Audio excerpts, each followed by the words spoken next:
মাছ নেবে? মাছ অনেক রকম মাছ আছে, তাজা তাজা মাছ। ইলিশ আছে, পুঁটি আছে, আরো আছে রুই। চাও যদি পাবে আরো, তেলে ভরা কই। মাছ নেবে? মাছ, তাজা তাজা মাছ। কবির যখন ডাক ছেড়ে ঝুড়িতে করে মাছ বেচে বেড়াচ্ছিল, তখনই তেঁতুল গাছের চূড়ায় বসে থাকা শাকচুন্নির ঘুম ভেঙে গেল। কে কে আবেলে আমার ঘুম ভাঙিয়ে দিল? কানে তো পুরো সাহস, দেব নাকি ঘাটটা মুটকে?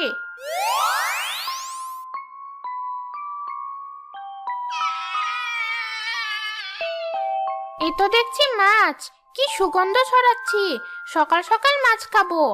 আহা কি আনন্দ, গাছে গাছে ডালে ডালে।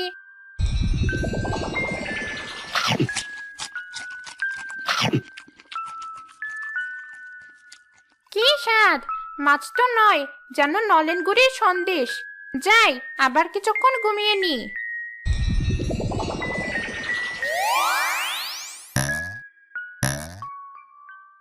আরে, মাথার জুড়িটা এমন হালকা হালকা লাগছে কেন? দেখি তো নামিয়ে।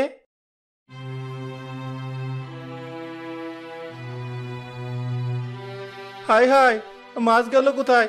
আমার একই সর্বনাশ হলো। কে কোথায় আছো? দেখে যাও, আমার সব মাছ চুরি হয়ে গেছে।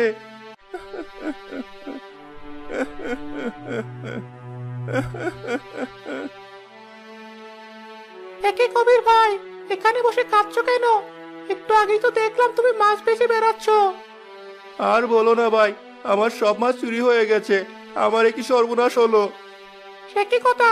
ঝুড়ি তো তোমার মাথাতেই ছিল, এ আবার তোমার মাছ চুরি করলো? আর যদি করেও, তুমি বুঝতে পারলে না? আমিও তো সেটাই ভাবছি, এখন আমার কি হবে? কেঁদো না কবির ভাই, যাও বাড়ি ফিরে যাও। কপালে যা আছে তা তো আমাদের ভোগ করতেই হবে। মন খারাপ করো না, যাও। রাজুর কথায় কবির বাড়ি ফিরে গেল। তাকে তাড়াতাড়ি বাড়ি ফিরতে দেখে তার স্ত্রী রীতা বলল, এ কি, তুমি এত তাড়াতাড়ি বাড়ি ফিরে এলে যে? আর তোমার মুখটা এমন দেখাচ্ছে কেন? আমার সর্বনাশ হয়ে গেছে রীতা, আমার সব মাছ চুরি হয়ে গেছে। এসব তুমি কি বলছো? মাছ কি করে চুরি হলো? সব তো তুমি ঝুড়িতে করে নিয়ে যাচ্ছিলে। আমিও তো সেটাই ভাবছি, এতগুলো মাছ আমার কোথায় চলে গেল। চিন্তা করো না, যা হওয়ার হয়েছে। শান্ত হও, চলো তোমাকে খেতে দিই।